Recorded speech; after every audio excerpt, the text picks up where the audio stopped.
আমরা Dubai trip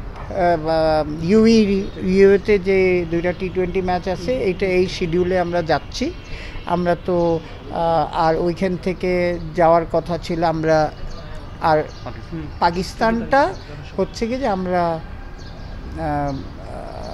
মানে অবলোকন করতেছি যে current situation we are monitoring.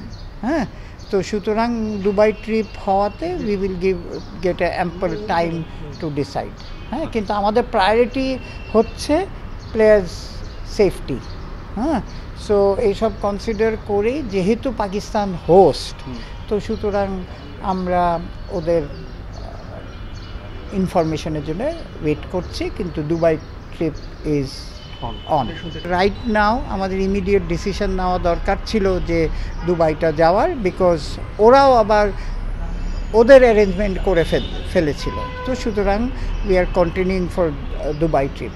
যদি পাকিস্তান ট্রিপ না হয় কোনো কারণে, তাহলে দে উইল কাম ব্যাক। ওরা তো হোস্ট, ওরা কোথায় হোল্ড করে এটা তো আমরা জানি না এখনো। ওরা হোল্ড, এটা আমরা ওই পর্যন্ত দুবাইতে আছি, তারপরে ততদিনে তো একটা ডিসিশন হয়ে যাবে। বুঝছেন কথাটা? এখন ওরা যেখানে বলবে, আমাদের তো অ্যাজ দেয়ার হোস্টরা যেখানে বলবে সেখানে আমরা